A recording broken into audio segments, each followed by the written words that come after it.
안녕하세요. 김호준입니다. 지난 일요일 국정원 태스크포스는 국정원 감찰실에서 작성한 댓글 수사 대책 내부 보고서를 확보했습니다. 이 내부의 보고서에 따르면 댓글 수사 대처에 박근혜 정권의 명운이 걸렸으며 진상이 드러나면 국정원이 존폐 위기에 내몰릴 것이라고 자체 분석하고 있습니다. 국정원 스스로 자신들이 한 일이 박근혜 정권과 조직을 무너뜨릴 범죄라는 걸 스스로 잘 알고 있었던 거죠. 그런데 조중동은 최근 검찰의 무리한 수사, 참군인 김관진, 북한만 좋아할 국정원 흔들기 등등의 논리로 이 수사를 끊임없이 흔들려고 노력해 왔죠. 조중동은 왜 그러는 걸까? 이게 무슨 진보 보수의 문제도 아니고 시대의 과제도 아닌데 보수 정당이 이 수사를 정치 보복이라고 규정하는 건 동의하지는 않아도 이해는 갑니다. 자신들 집권 시절의 일이고 본인들 정치적 생존이 달렸으니까요. 그런데 조중동은 왜 그러는 걸까? 국정원 스스로도 문 닫을 정도의 범죄라는데 왜 그러는 걸까요? 아시는 분 있으십니까? 왜들 그러는지? 아, 궁금하다. 김호준의 궁금증이었습니다.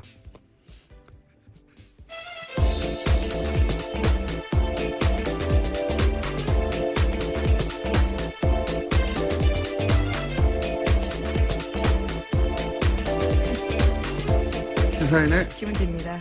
안 궁금하세요? 네, 궁금하다는 말씀이 너무 진심인 것 같아서요. 옆에서 네. 웃었습니다. 아, 궁금해요, 저는. 예. 왜 그러는 걸까?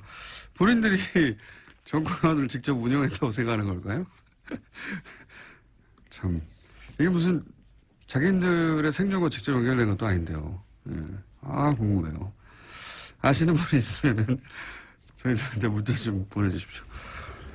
왜냐하면은 본인들도 생각해보면 어렵다고 하는 그 언론고시도 통과하고, 우리나라의 제일 큰 매체사 아닙니까? 거기 들어가서 왜 그런 수준 낮은 주장을 뒷받침하기 위해서 자기 이름을 쓰는 건지.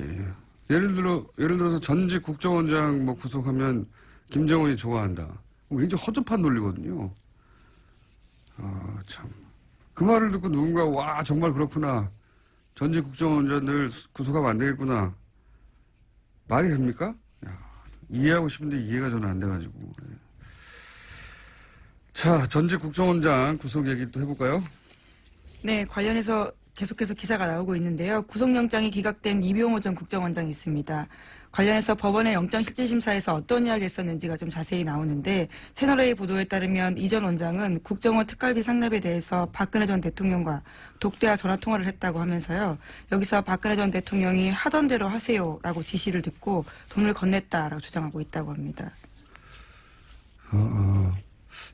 그 법조인들은 이게 이제 실질 심사에 맞춘 전략이었던 게 아니겠는가. 검찰 조사에서 이런 말 안 하다가 실질 심사하는 중에 이제 이런 말들을 쏟아낸 거거든요. 예. 일종의 폭탄 발언을 했다라고 해당 보도는 보도하고 있습니다.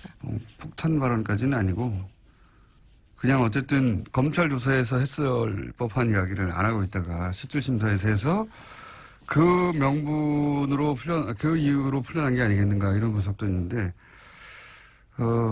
이건 이제 법적인 분석인 것이고, 검찰 내부에서는 뭐 또 다른 분위기가 있다고 또 보도도 나와요. 이게 우병우 전 수석과 관련된 게 아니냐. 네, 오늘 아침 한겨레 신문이 그렇게 보도하고 있습니다. 그런 의구심도 있다고 하는데, 왜냐하면 이제 우병우 전 수석하고 근무기간이 똑같고, 단순히 똑같은 게 아니라 우병우 전 수석과 이런 식으로 조금이라도 연관이 있으면 이때까지 우병우 전 수석 관련된 관련 영장들, 구속영장뿐만이 아니라 뭐 통신영장, 사실은 수사의 첫 발인데 누구랑 통화했는지를 알아야 될 거 아닙니까? 관계자들을 파악하기 위해서. 근데 이 통화 기록을 확인하려고 하는 그 영장도 다 기각됐었거든요. 예.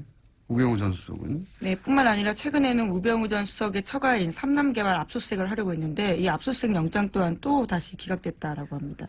그러니까요. 직접 구속영장뿐만 아니라 관련 영장 중에 발급된 게 거의 없다. 우병우 전 수석만은. 우병우 전 수석인데요. 이게 개인의 힘이 아니고 제가 보기에는 우병우 전 수석을 털게 되면 주변에 다친 사람이 많나 보다.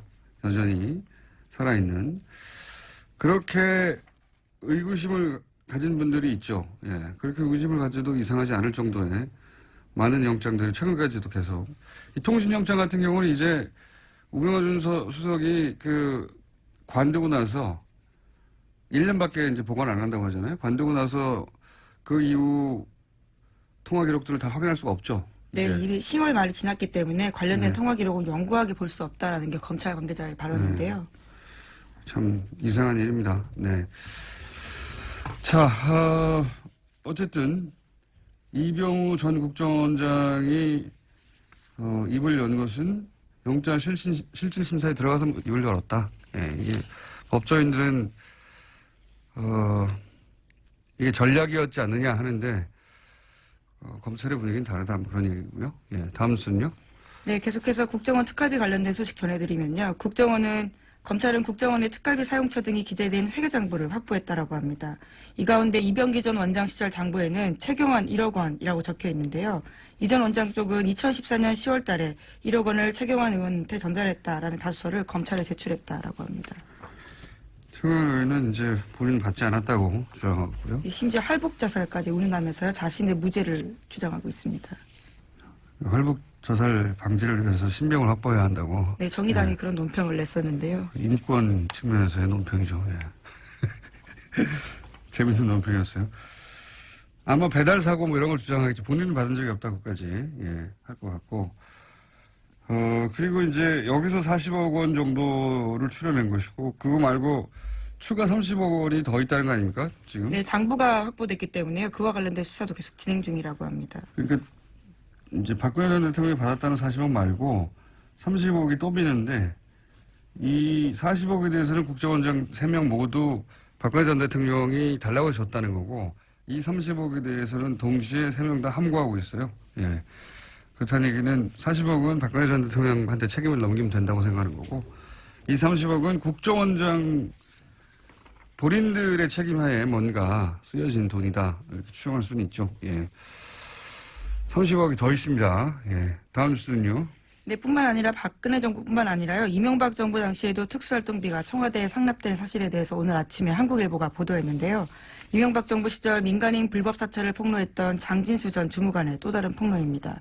자신이 2009년 7월 달에 국무총리실 공직윤리지원관실에서 처음 출근했는데 이때 특수활동비를 청와대에 상납해달라라는 요청을 받았다라는 겁니다.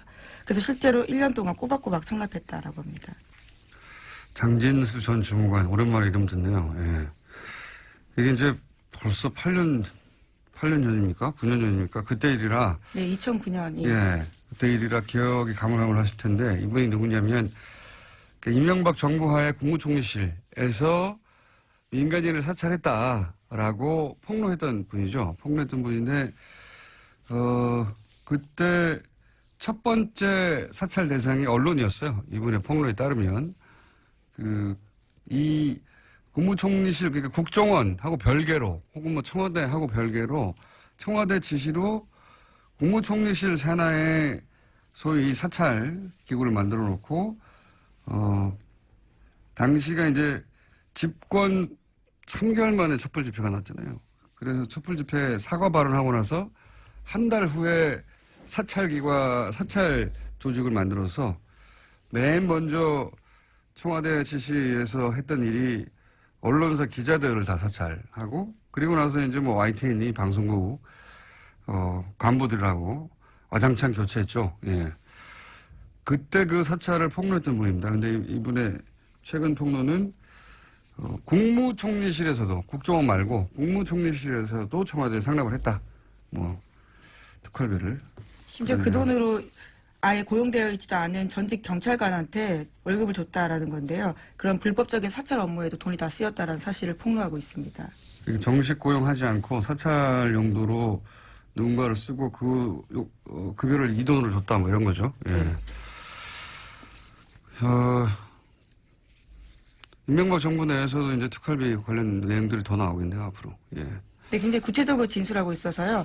돈을 얼마를 어떻게 줬는지 방법까지 또 자세하게 이야기하고 있기 때문에 이 부분 또한 들여다볼 수밖에 없을 것 같습니다. 본인이 전달했다니까요. 뭐 정확하게 기억하겠죠.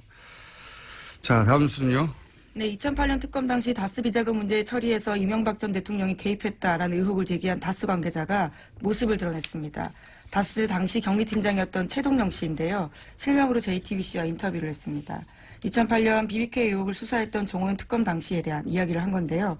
당시에 이명박 전 대통령이 다스의 실제 주인이라고 생각했지만 그렇게 말하지 못했다라는 겁니다. 또 뿐만 아니라 당시에 이명박 전 대통령에게 다스 경영 보고서를 따로 보냈다라는 사실도 이야기했습니다. 이건 말이죠. 사실은 주진우 기자하고 잠시 후에 좀 더 자세히 얘기 나눠보겠는데 이게 이 발언이 격리팀장에서 나왔다는 게 중요합니다. 예, 돈을 관리하고 있던 격리팀장이 돈 쓰는 걸 보면 알잖아요. 예, 돈을 관리하는 사람, 돈의 주인이 실제 주인이거든요. 예, 이 격리팀장이 당연히 이제 다스는 이명박 전 대통령 거였는데 특검 때는 말을 못했다는 거 하나 하고 그다음에 당시 비자금도 만들어지고 있었다. 네, 손익에 짜맞춰서 해마다 비자금 의심은 되는 수십억 원 돈 사라졌다라면서요. 자기도 몰랐다라는 겁니다. 격리팀장인데도요. 그리고 또 한 가지는 이제 이명박 전 대통령에게 연말이면 다스 경영 보고서를 따로 올렸다. 이 얘기도 있고. 예. 저희가 한 2달 반 동안 얘기했던 거하고 맥이 닿는 이야기인데 대통령이 된 이후로도 사실 다스와 관련된 보고가 계속 올라갔다고 주식이 한 푼도 없으면서 한 장도 하나도 없으면서 그런 얘기를 하는 주전 기자 해왔는데 예. 이제 다스 내부에 제보자라고 부를 수 있겠네요. 이제 실명까지 거론하는 격리팀장 최동영 씨가 다스는 이명박 전 대통령 거다. 근거는 이러이러하다. 라고 주장하고 있습니다. 머지 않은 것 같아요. 예. 빙산의 절반은 나왔고 나머지 절반은 빠른 속도로 올라오지 않을까. 예. 다스는 누구 겁니까? 이제 그 답이 나오지 않을까 싶습니다. 다음 뉴스는요? 네, 5.18 민주화 운동 당시 또 보도도 있습니다. SBS가 어제 보도했는데요. 5.18 민주화 운동 당시에 헬기 사격이 있었다라고 증언한 사람 가운데 당시 광주에서 선교 활동했던 미국인 목사도 있었습니다. 그런데 전두환 전 대통령이 이 목사의 증언에 강력하게 대응하라라고 지시한 내부 문건이 나왔다라는 건데요. 1995년, 그러니까 5.18 관련된 검찰 수사가 진행 중이던 때 미국인 피터슨 목사가 검찰에 출석해서 당시 광주에서 헬기 사격을 목격했다라는 이야기를 했고요. 또 증거물도 제출했습니다. 헬기 사진이었는데요. 이에 대해서 전두환 전 대통령 쪽은 고소를 추진할 정도로 화를 냈다라는 겁니다.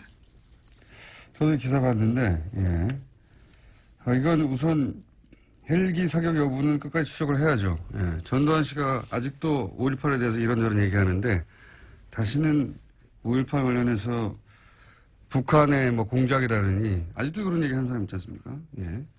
TV조선에서도 그 얘기를 불과 몇 년 전에 했고요. 이런 얘기 못 나오게 해야 되고 또 한 가지는 저도 이 보도를 봤는데 헬기 사격 증언에 전두환 진노, 강력 대응 지시 이게 이제 꼭지 제목이거든요. 이 진노 이런 거는 이제 성경에 하나님이 화낼 때 쓰는 거예요. 예. 부당한 일이 발생해서 크게 화를 내는 어떤 정당한 분노, 예? 높은 존재, 노인들, 할아버지가 진노하셨다 이럴 때 쓰는 거거든요. 이건 그냥 전두환 빡침. 이 정도가 맞는 거지. 단한 선택을 잘해야 된다. 진노 아니고요. 예. 네. 신경질을 냈다, 화를 냈다. 네, 예. 차마 보도에 그 단어를 쓸 수가 없어서 그랬던 것 같긴 한데. 그렇다 하더라도 진노가 뭡니까? 네. 예. 동의합니다. 예. 진노할 주체도 아니지만 대상도 아닌 뉘앙스 잘못 사용된 단어 같습니다. 자, 다음 뉴스는요? 네, 류효의 자유한국당 최고위원이 포항 지진은 하늘이 문재인 정부에 주는 경고다라는 발언을 해서 논란이 일고 있습니다. 여당에서는 부적절한 발언이라면서 류 최고위원의 사퇴를 요구하고 있고요. 류 최고위원 쪽은 일부 발언이 왜곡돼 전달됐다면서 반발하고 있습니다. 한번 들어볼까요? 이번 포항 지진에 대한 문 정부에 대한 하늘이 준엄한 경고 그리고 천심이라고 하는 지적들이 나오고 있습니다. 이게 이제 검색어가 한 연이틀 정도 계속해서 관련 검색어 올라왔었는데 본인이 해명을 했죠. 예, 누군가가 제 발언을 왜곡해서 포항 민심을 자극하고 있다라는 건데요. 자신의 발언을 왜곡하는 가짜뉴스에 대응하겠다라는 이야기도 했습니다. 그래서 이제 자기는 천벌이라는 말을 한 적이 없다. 예, 이렇게 해명을 했는데 하늘이 준 경고하고 천벌하고는 어떻게 다른 겁니까 이게. 가짜뉴스는 본인이 배포하고 있는 것 같은데. 어쨌든 이 발언으로 한 연이틀 정도 검색어 논란이 있었고 검색에 올라갔었고 제가 보기에는 해명이 될 것 같지는 않네요. 예, 이걸로 누군가 화가 났다면 그 화가 가라앉을 것 같지는 않습니다. 예, 자기 발언을 왜곡했다고 짧은 인터뷰 한번 해봐야 되겠습니다. 예, 어떻게 하늘이 준 경고와 천벌은 다른 것인지. 그런 일이 있었습니다. 네, 다음 순요. 네, 계속해서 포항 이야기 좀 전해드리면요. 포항에서도 계속 여진 일어나고 있습니다. 오늘 오전 6시 5분쯤에도 경북 포항에서 규모 3.6 지진이 발생했는데요. 지금까지 여진이 총 58차례, 그러니까 58차례 일어났다라고 합니다. 그러니까 그 수능 연기 안 했으면 큰일 날 뻔했어요. 예. 근데 또 문제는 일주일 후에도 또 여진이 있는 게 아닌가. 여진이 있을 수도 있죠. 그건 뭐 사람이 예상할 수 없는 일이라. 근데 좀 다른 것은 그럴 수도 있다는 마음을 먹고 그런 예상을 하고 들어가는 것과는 완전히 다르니까요. 여진이 계속 있다고 합니다. 아직도. 자, 다음 뉴스는요. 네, 국민의당 정동영 의원이 당내 반안철수 조직인 가칭 평화개혁연대를 만들겠다고 했습니다. 내일 바른정당과의 통합을 논의하는 당내 워크숍에서 의원들에게 창립 서명을 받아서 공식 출범시키겠다라는 계획인데요. 천정배 의원이 거기에 동참을 하기로 했습니다. 하지만 안철수 대표는 바른정당과 통합 의지를 분명히 하면서요. 안철수 대표와 호남 중진들 사이에 정면 충돌이 일어날 것으로 보입니다. 지난 주말에 잠깐 얘기했지만 안철수 대표 쪽 그림은 이런 거죠. 호남계가 이렇게 반발하는 거를 오히려 저는 반길 거라고 보는 것이 이것이 탈호남의 찬스라고 보는 것이고요. 제가 해석하기에는 바른정당이 반토막 난 것도 흡수에 도움이 된다고 볼 것이고 찬스라고 보는 거죠. 그러면서 이제 영호남, 화합 이런 레토릭, 수사도 사용 가능하고 그러면서 이제 중도 보수를 천명하고 자유한국당 지방선거 이후에 자유한국당이 성과를 못 내면 이탈자가 생길 테니까 중도 보수의 적자가 되겠다. 뭐 이런 그림인 것 같고 유승민 대표도 국민의당과 먼저 합치고 호남기 밀어내고 지방선거 이후에 자유한국당 이탈하면 자신은 새로운 합리적 보수의 적자 뭐 이런 그림인 것 같고요. 비슷한데 차이가 있다면 안철수 대표는 바른정당을 탈호남 중도보수로 변신하는 도구로 쓰겠다는 거죠. 유승민 대표는 국민의당을 거꾸로 탈영남 합리적 보수로 변신하는 도구로 쓰려는 거고 이게 뜻대로 되겠느냐. 호남계는 만만한가. 홍준표 대표는 가만히 있나. 홍준표 대표도 그림이 있거든요. 제가 보기엔 지방선거 때 시도지사 6석 2석 당선시키고 나서 본인이 보수를 살려낸 적자, 이렇게 보수를 살려낸 사람. 그래서 대표 사퇴하고 대권 준비하겠죠. 다들 계산이 다 있어요. 민주당은 또 가만히 있겠습니까? 지지율도 거의 50%에 육박하는데 그런 그림들이 열심히 그려지고 있다. 그런 그림이 그림대로 되는 꼴은 못 봤어요. 제가 못 봤는데 어쨌든 살아야 하니까 각자 열심히 그림을 그리고 있는 중입니다. 다음 뉴스는요. 하나 둘 정도 할 수 있을 것 같습니다. 네, 대법원에서 세월호 참사 당일 진도 해상교통관제센터 CCTV 영상을 삭제한 센터장에 대한 정직 3개월 징계 처분이 적절하다라고 밝혔습니다. 센터장이던 김모 씨가 제기한 정직 취소 소송 상고심에서 김 씨가 승소한 원심을 파기하고 김 씨 패소 취지로 사건을 광주고법에 돌려보냈는데요. 김 씨는 세월호 참사 직후에 국회가 사고 당일에 CCTV 자료를 제출하라고 요구하자 영상 원본을 삭제했습니다. 거기에는 일부 관제 요원들이 자거나 놀고 있는 장면들이 담겨 있었기 때문입니다. 저는 이 사건을 좀 더 심각하게 보는 것이 이제 이게 그 사건의 개요는 이런 거거든요. 당시 VTS 관제센터 센터장이 CCTV를 제출하라고 했더니 삭제해버렸다. 왜냐하면 보통 뭐 3명이 근무해야 되는데 하루만 한 사람만 근무하고 2사람은 자고 뭐 이런 장면이 잡혀 있었는데 삭제했다. 그래서 징계를 내렸던데 그게 뭐냐면 3개월 정직이에요. 단순히 3개월 정직. 근데 여기에 대해서 부당하다고 이제 소를 제기해서 처음에는 3개월 징계가 과하다고 했는데 이제 파기환송을 한 거거든요. 네, 그렇죠. 내용은 그런 겁니다. 근데 저는 이게 CCTV를 단순히 삭제했다. 그 행위 자체가 3개월 정직의 대상이 될 만하냐 아니냐 차원에서 따질 것이 아니라 그 당시에 유일한 통제센터란 말이죠. 여기가. 이 세월호라고 하는 사건의 진실을 밝혀내는 조각 일부로 작용할 수 있는 거였어요.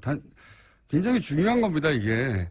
자신들의 근무 태만을 숨기려고 한 걸로 한정했는데 그렇지 않을 수도 있어요. 왜냐하면 당시 이제 관제센터와 세월호하고 주고받았던 그 무선 교신 기록 이게 나중에 편집됐다는 게 언론을 통해서 여러 차례 지적됐지 않습니까? 만약에 CCTV하고 맞춰본다면 뭐가 소위 삭제됐는지 확인할 수도 있을 수 있고요. 그리고 그때 AIS도 사라졌다고 정부에서는 발표했거든요. 근데 그 화면에 뜨는지 안 뜨는지 확인해 볼 수도 있단 말이에요. CCTV를 확대해서. 그러니까 이 CCTV의 삭제는 사실은 세월호와 관련된 진실을 밝혀내는데 중요한 정보가 될 수도 있었던 화상 정보 일부를 유일하게 존재하는 당일날 그걸 삭제한 거예요. 네, 당시 검찰이 김 씨를 또 공영전자 기록 손상 등의 혐의로 기소한 바가 있는데요. 그런데 대법원에서는 이 혐의에 대해서 무죄가 난 바가 있습니다. 이 CCTV 영상을 삭제했다는 게 단순히 근무 태만을 숨기려고 했다라고 축소해서 볼 일이 아니라고 저는 보는데 이와간 지금 벌어지고 있는 재판은 그렇습니다. 정직 3개월. 그 CCTV를 삭제는 굉장히 큰 제목 같잖아요. 세월호와 관련돼서. 진실 일부를 파악할 수도 있을지도 몰랐을 CCTV를 삭제했다고 하는 건데 지금 다투고 있는 건 그 삭제한 당사자 징계 여부입니다. 예, 징계 3개월 여부를 다투고 있습니다. 이렇게 끝날 일이 아니라고 봅니다, 저는. 자, 트럼프는 어떻게 돼가요? 미국의 핵무기 최고사령관이 트럼프 대통령의 핵공격 지시가 위법적이면 거부하겠다라는 사실을 밝혔는데요. 최근에 미국 내에서 트럼프 대통령의 핵전쟁 개시 권한에 제동을 걸어야 한다라는 의회의 움직임이 있는 상황에서 나온 발언이라서 주목되고 있습니다. 그러니까요. 예, 저희가 지속해서 조금씩 전해드리지만 트럼프 대통령이 미국 내에서 특히 정치권에서 대우를 못 받습니다. 요즘. 대우를 못 받을 뿐만 아니라 대통령 권한 자체를 제약해야 한다는 청문회가 있었습니다. 네, 말만 하는 게 아니라 실제 청문회도 있고 그렇습니다. 상황이 그렇다. 트럼프 뉴스는 재미있는 뉴스이기 때문에 저희가 계속 관련 뉴스가 나오면 전해드리겠습니다. 여기까지 하겠습니다. 시사인의 김은지였습니다. 감사합니다.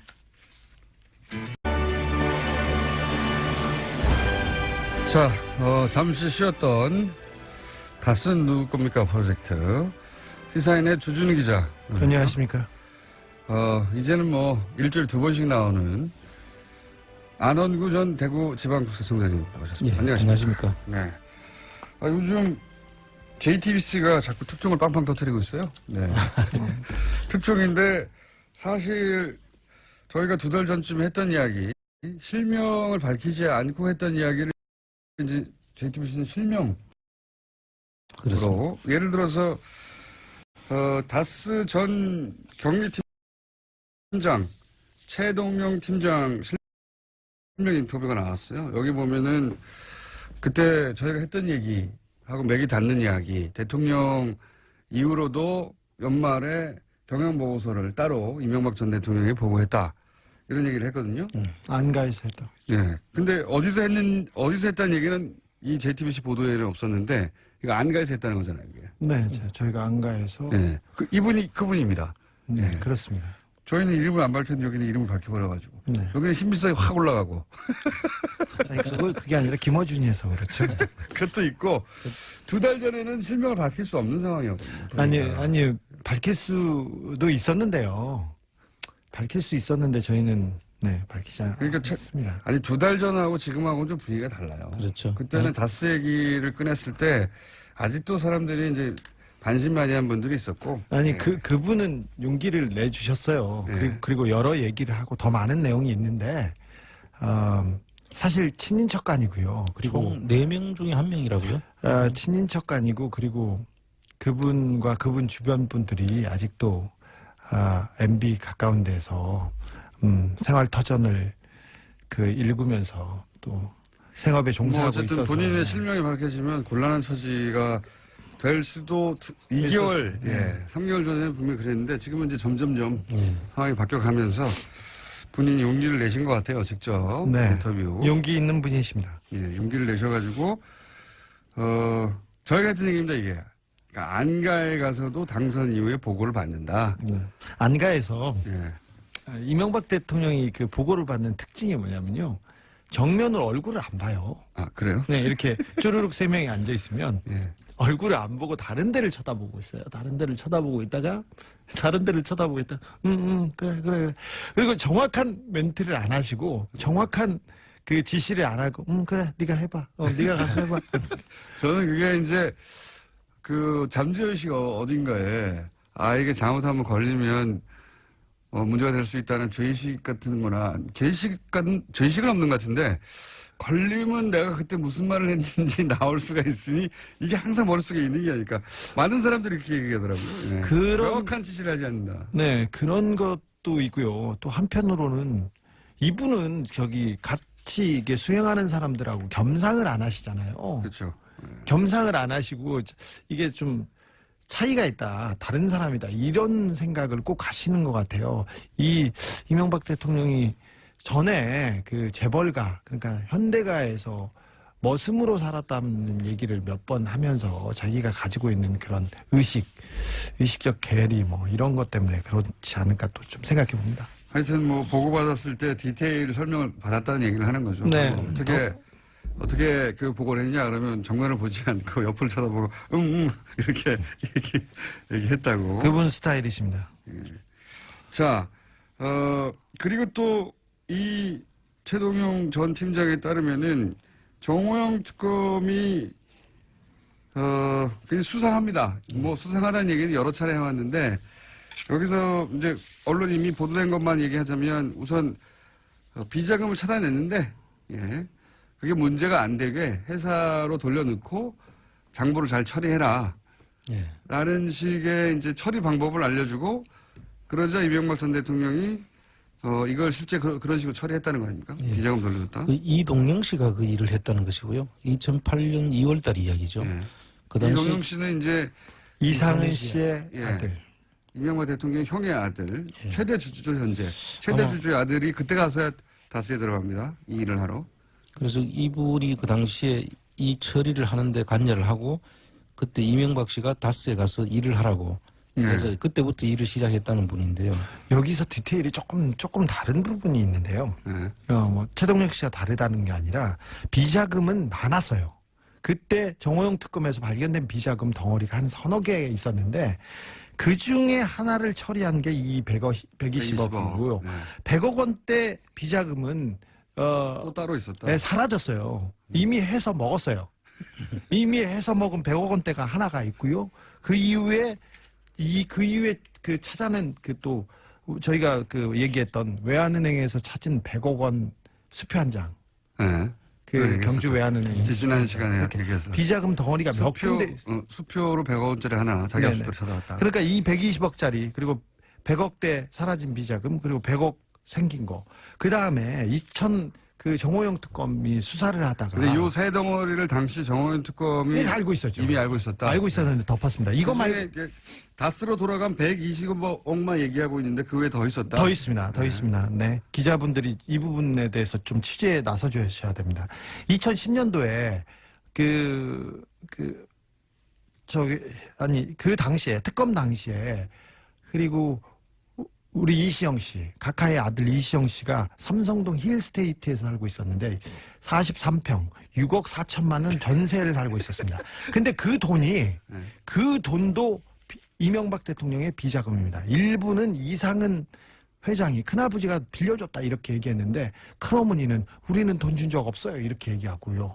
그 베란다에서 그냥 놔뒀던 돈을 그냥 갖다 줬다고 이렇게 얘기를 했어요. 그런데 그 큰어머님은 누구 베란다에 놔뒀던 돈을 갖다 이상은 구이동에 있는 이상은 씨 자택에서 베란다에서 돈을 꺼내서 줬다고 얘기했는데 그럼 이상은 씨 돈이라고 봐야 되는데 그게 아니라 자신들 돈이 아니다 그 돈은? 돈이 아니라고 얘기를 했어요. 거기 자기들이 관리만 현금을 하고 있었을 뿐 자기들 돈이 아니다? 네, 6억 4천만 원 중에 그리고 그 청와대에서 나온 국권 앞에 그리고 돈 여기에 특수활동비로 의심될 만한 돈이 또 포함되어 있습니다. 그때 내곡동 사저에도 그런 지금 스토리가 지금 있는데 내곡동 사저를 그 내곡동 사저를 이시영 주진우 기자 씨가 천천히 좀 말해. 천천히 죄송합니다. 말 더듬지 말고. 너무 많아서요. 비자금 덩어리가 너무 많아서 지금 아니 빨리 말하는 건 좋은데 네. 빨리 말하면 더듬거든요. 죄송해요. 더듬이에요. 자 그리고 내곡동 땅 기억하시죠? 잠깐만 정리하고. 자 당시 힐스테이트 네. 이시영 씨, 이명박 전 대통령의 아들 이시영 씨가 거주하던 힐스테이트 몇 네. 평? 43평. 43평 얼마? 전세 자금 6억 4천만 원. 전세자금 6억 4천. 대치동에 있는 모 공인중개사에서 돈을 한 번에 냈습니다. 한 번에 냈는데 이 6억 4천이 이명박 전 대통령의 비자금 일부 네. 그리고 이상은 회장이 관리하고 있던 현금 일부 네. 그리고 특활비 일부가 섞여 있을 가능성이 있다. 그렇죠. 그 중에 확실한 거는 뭡니까? 이상은 씨가 관리하고 있던 현금과 비자금 일부일 가능성이 아주 높다. 네. 근데 그 특검에서 이상은 그 회장은 이분은 조사를 제대로 안 하고요. 그 삼성병원 19층에서 누워 있다가 그냥 받았어요. 받았는데 그때 내가 줬다 이렇게 얘기를 했는데 큰어머님께서는 우리는 준 적이 없어요 이렇게 얘기를 했어요. 이렇게 자신들의 재산은 아니다. 네네. 이론입니다. 준 적이 없다고 얘기했는데 그냥 특검에서 그냥 덮었죠. 덮었다. 네. 이거 말고 차후에 내곡동 땅이 드러나고 내곡동 특검에서도 이시영 씨가 돈을 내는데 그 돈도 청와대에서 온 비자금입니다. 그러니까 그때 해명을 이렇게 했죠. 내곡동 사저 생각나시죠? 다들. 예. 예, 특검도 한번 했는데 거기서 뭐 다 털어줬지만 이때도 이상은 씨로부터 돈을 받았다. 빌려서. 네. 빌려서 이 땅값을 냈다라고 했는데 그때 이 돈의 출처에 대한 이야기가 많이 있었어요. 네. 근데 여기에 이 청와대 특활비 일부가 들어간 게 아니냐? 네, 그렇습니다. 이상은 씨가 관리하고 있던 비자금과 네.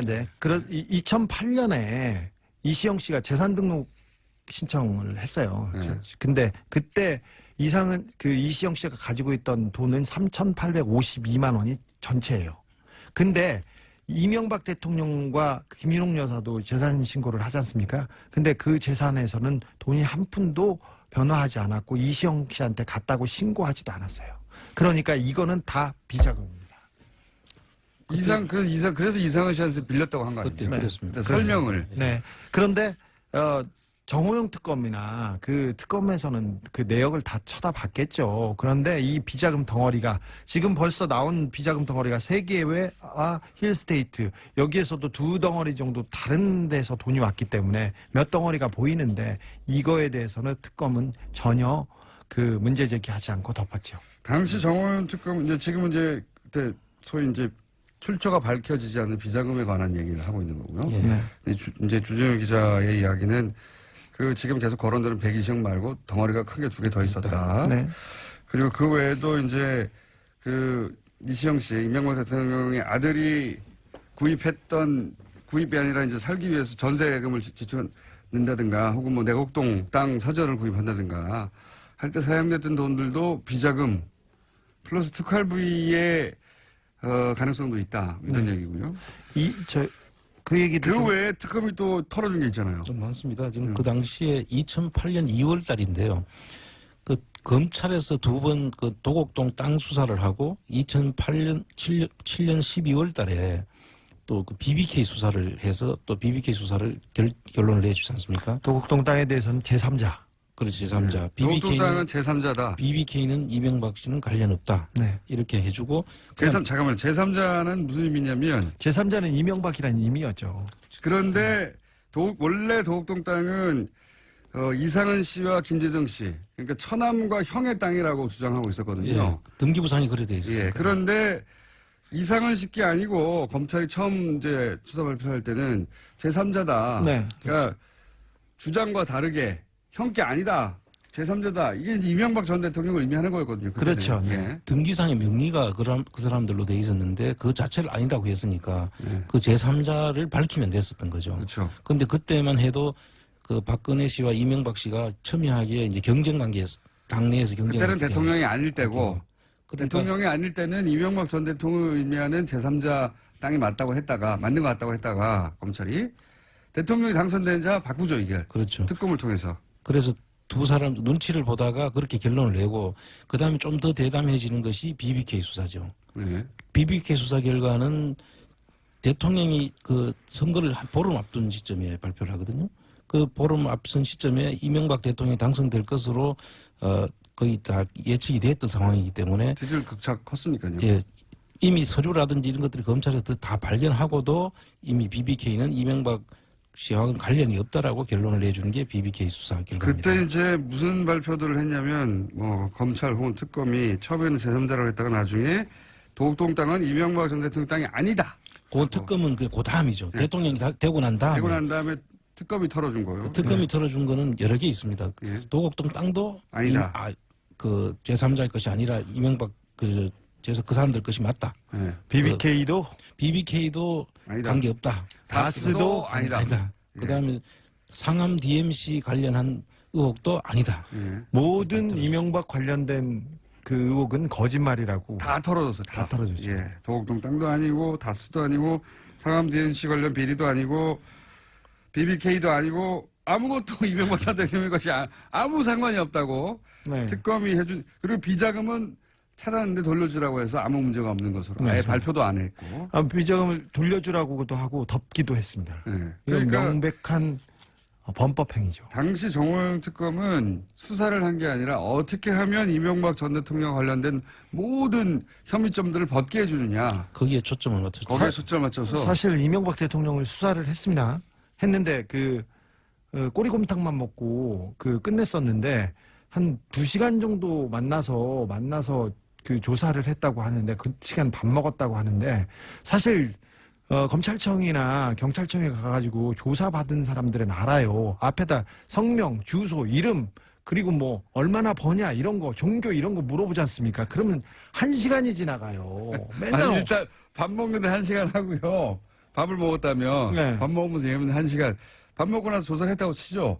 앞에 신상명세 적고 그럼 끝나는 겁니다. 시간은. 근데 1시간 40분이니까 조서를 다 가지고 가서 이렇게 하겠습니다. 대충 이런 식이었을 거예요. 그때 그 조사에 나갔던 이상인 특검보는 이분이 이명박과 이상은을 직접 조사한 분이신데요. 이분이 그 특검 끝나자마자 영포빌딩, 서초동 영포빌딩에 공짜로 입주하잖아요. 공짜로는 모르겠습니다만 바로 입주해가지고 이명박 대통령 일을 본 것으로 그리고 이명박 대통령과 관련된 재판도 있었으니까 그런 걸 도왔다는 의혹이 있어요. 자, 그래서 이제 저희는 그런 의혹들 BBK 얘기도 쭉 해왔고 그리고 다스 누구나 얘기도 쭉 해왔는데 이런 얘기를 하면서 최근에 알게 된 사실은 이 다스의 소유권 이게 복잡하고 계속 주목하고 있으니까 소유권을 이시영 씨 아들에게 넘겨주려고 하고 있는 게 아닌가 하는 정황들이 막 곳곳에서 나오고 있잖아요, 요즘. 예. 근데 이명박 전 대통령 해외 계좌를 추적하다가 해외에서도 이 다스 소유권을 넘기려고 하는 정황 일부를 네. 주진우 기자가 포착을 합니다. 미국 수사기관에서 다스와 관련된 수상한 돈 흐름을 포착해서 정식적으로 수사에 나섰습니다. 지난번에 저희가 말씀드렸었는데 이게 뭐냐면요. 다스에서 돈 거래가 자꾸 있어요. 미국 엘라바마하고 그리고 달러 거래가 싱가포르나 중국 그다음에 캄보디아, 베트남도 약간 의심하고 있는데 이게 뭐냐면은 들여다보면은 돈을 거래하고 돈을 빼돌리고 하는데 이게 이시영 씨한테 이 회사를 넘기려고 하는 그리고 이시영 씨 관련된 회사에 돈을 넘기려고 하는 돈 거래의 정황들이었어요. 그러니까 이제 이거하고 맞물려가지고 생각을 해보시면 저희가 일요신문이 보도했던 몇 가지 이상한 징후들 돈이 네. 1,000억대가 뜬금없이 어떤 회사에 들어갔는데 나중에 장모 잘못이라고 예. 고친다든가 1,000억대가 장부 잘못으로 갑자기 가요. 1,485억이나 되는 돈. 네. 아주 숫자는 정확히 저는 1,000억대라고 하면 얼마라고요? 1,485억이죠. 1,485억의 돈이 뜬금없이 어떤 회사로 계열사 조그만 회사에 들어갔는데 그래서 그걸 누가 찾아냈어요. 일요신문 기자 한 분이 찾아냈더니 그분 이름을 제가 앞으로는 얘기해야 되겠네요. 좀 기억이 안 나는데. 광석현 씨죠. 강현석 씨. 광현석 씨. 예. 저기 찾아볼게요. 이루신문 기자가 우연히 그걸 찾아냅니다. 그래서 우연히 찾아냈더니 그 회사에서 아니야 이건 장부를 잘못 기재한 거야 하고 고칩니다. 1,000억대인데 네. 1,000억대를 장부를 1,000억 정도는 그럴 수 있죠. 이명박 각하를 지금 어떻게 보시고 그러세요? 호연직이. 그런데 그래서 이게 이상하다라고 이제 처음에 발견했을 때 하는데 이게 이제 해외 계좌 추적하고 맞물려 생각해 보면 주진우 기자가 이제 그 해외에 갔다 와서 그 미국의 수사기관으로부터 입수한 정보는 이게 여러 가지 돈 흐름이 해외에서 있는데 이걸 이시영 씨에게 이 돈을 주려고 하는 그래서 뭐 세탁하거나 하는 그런 흐름으로 보고 있는 거예요. 네네네. 회사를 건네려고. 다음에 하는 이건 그런. 전반적으로 한번 다시 정리를 한번 해야 되는데요. 네. 지금 그 자금들이 흘러가는 과정들을 보면 주로 대기업들이 해외에 돈을 투자를 하고 투자 실패를 하고 거기서 검은머리 외국인이나 이쪽에서 그 지정한 사람의 명의로 회사가 넘어가는 경우가 있고요. 네. 또 이 케이스는 제가 볼 때는 다스하고 알리바마에 있는 다스하고 이쪽 자회사들 알리바바. 예. 그쪽에서 알라바마. 엘라바마 엘라바마. 그 회사하고 거래해서 소위 이제 이전 가격 조작이라는 그런 방법이 있습니다. 가격을 정상 가격보다 높여서 그렇죠. 그쪽에 사주는 방법이죠. 네. 그래서 그 돈 차익이 남잖아요. 차익이 남는 것을 이제 비자금으로 빼는 그런 수법인데요. 아마 그런 자금들이 있고 지금 승계 자격 관련해서는 아마 지금 대한민국에서 벌어진 모든 수법들이 여기에 총동원돼 있다는 것이 제가 지금 파악하고 있는 그러니까 정황인데. 이제 예를 들어서 삼성 에버랜드 같은 경우에는 자식에게 현금 한 번 주고 그 돈으로 이제 전환사채 등등의 방법으로 돈을 불려서 몇 조를 만들어서 회사를 먹는 거 아닙니까? 그렇죠. 그런데 그 이후로 이게 문제가 되니까 재벌들이 뭐 재단을 설립해서 넘기죠. 재단에 주식을 기부한 다음에 잘 생각해보세요. 청계재단하고 비슷해요. 모든 게 예. 맞습니다. 이명박 각하께서는 모든 걸 하셨어요. 그러니까 할 수 있는 모든 방법을 네. 동원했다는 게 재단을 설립해서 주식을 기부한 후에 그 재단 소유권만 나중에 자녀한테 준다든가. 네. 그러면 재단을 통해서 이제 주식을 가지는 거죠. 또 이 청계재단도 처음에는 이런 의도가 아니었을까 의심을 하는 거고요. 그리고 또 하나는 지금 계속 조금씩 밝혀지고 있는 회사 하나를 정해가지고 지금 이제 회사 하나 SM이라는 회사가 정해졌죠. 네. 아들이 그 회사를 소유하게 한 다음에 그 회사한테 계속 일감도 몰아주고 일도 다 주면 됩니다. 그러면. 그렇죠. 인수합병 해가지고 계속 아들의 조그만 회사를 계속 키우는 거죠. 네. 그런 다음에 이 회사가 나중에 본사를 먹는 거죠. 그렇죠. 네. 그리고 미국, 중국, 인도, 체코 해외 법인이 있는데 해외 법인의 덩치를 계속 키우고 있습니다. 근데 그 해외 법인의 주인이 하나씩 둘씩 이시영 씨한테 넘어가고 있습니다. 그러니까요. 지금 다스를 하도 들여다보고 있으니까 어떻게 넘겨줄 것인지 지금 이 부분은 고민하다가 전반적인 정리를 한번 다시 해서 우리 국민들이 쉽게 알 수 있도록 제가 한번 정리를 해드리겠습니다. 금요일 날까지 정리하시겠습니까? 네. 다스가 넘어가고 있다. 이겁니다, 현재. 안원구 청장 조준희 기자였습니다. 끝났어요?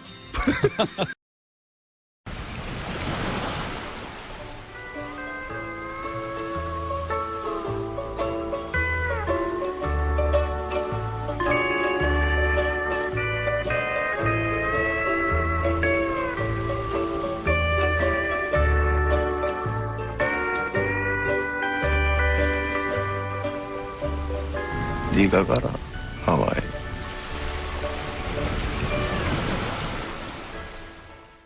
김어준의 뉴스 공장.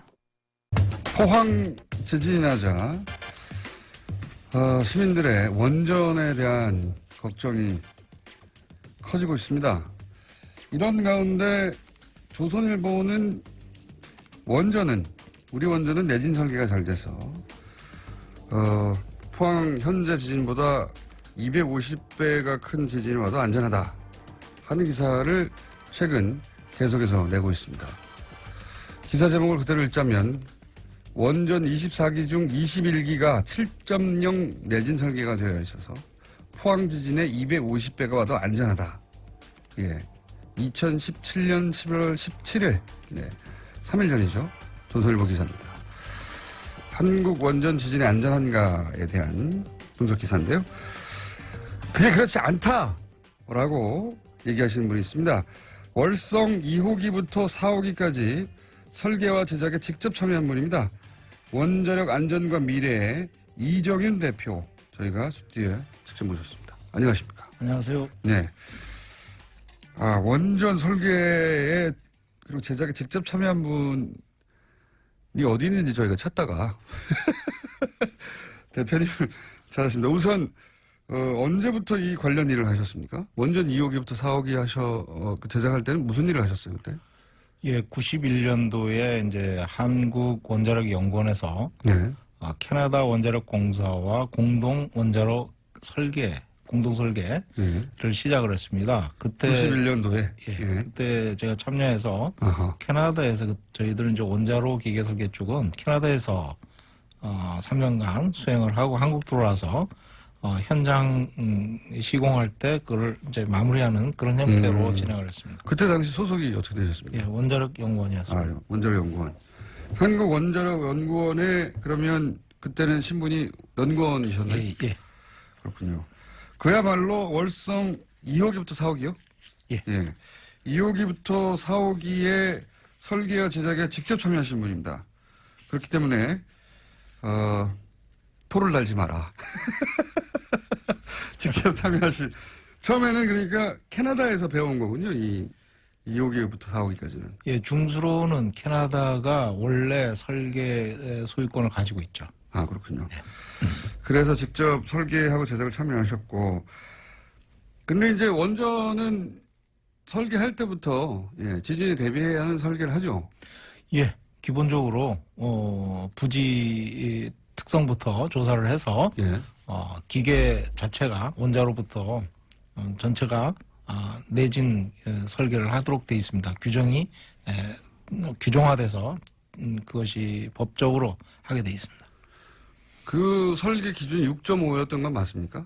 그 당시는 리터 규모라든가 진도 이런 걸로 따지는 게 아니고 집안 가속도 기준으로 0.2G 집안 가속도 기준으로 따졌다고 하시는데 집안 가속도라는 게 발전소 부지가 어느 정도 흔들리느냐 그 힘 가속도를 기준으로 땅을 흔드는 힘의 정도가 0.2G.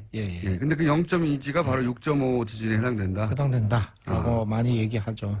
그래서 6.5라는 수치가 나오고 6.5 리터 이야기를 하는 거군요. 근데 실제로 그때는 리터 기준으로 한 게 아니라 집안 가속도 기준으로 했는데 그게 0.2였다.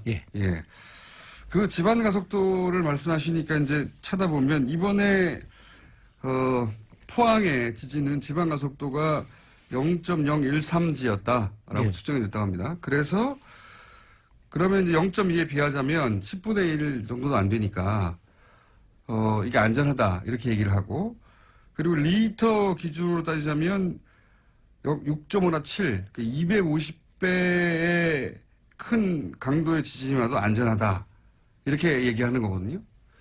이런 주장을 조선일보가 계속 연속으로 최근에, 그러니까 원전 안전에 대한 이야기 많이 나오고, 지진이 나다 보니까, 특히 이제 그러면은, 이제, 최근에 이제 그, 원전을 더 짓자 결론이 났지 않습니까?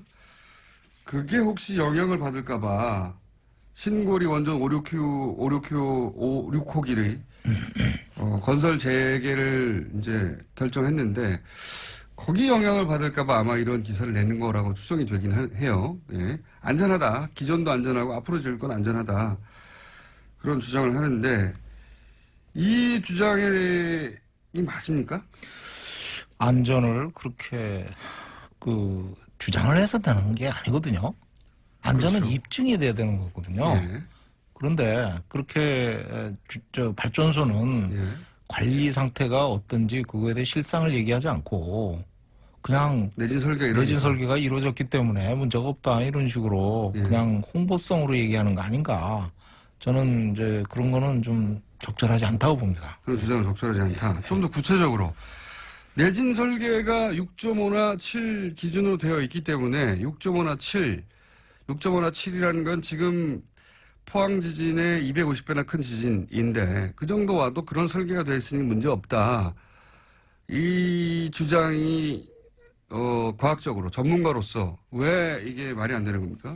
그렇게 단정하면 안 되는 겁니까? 저는 이제 양산단층이 살아있기 때문에 예. 이번에 이제 포항에서 또 지진이 또 일어나지 않습니까? 예. 그러면 양산단층 일대가 예. 활성화돼 있다 이렇게 예. 보는 게 맞습니다. 예.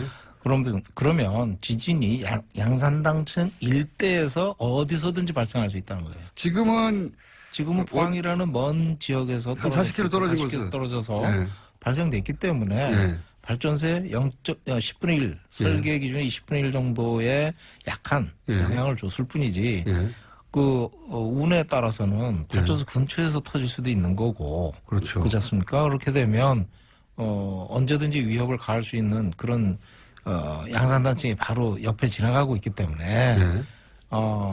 만반의 준비를 해야지 예. 무조건 안전하다 이렇게 얘기할 상황은 아니라고 봅니다. 그러면 지금 뭐 지진의 강도가 뭐 5.0이다, 6.5에 한참 못 미친다, 5.3이다 이렇게 하는 건 중요한 건 그 지진의 리히터 수치가 아니라 지방 가속도로 어느 정도로 영향을 주느냐에 결정이 됩니다. 그런데 그거는 진원이 그럼 원전이 얼마나 가까이 있느냐에 영향을 받는다. 그렇죠. 그리고 그것과 예. 또 토양 예. 상태에 따라서 토양의 특징. 예, 특징에 따라 전파되는 게 예.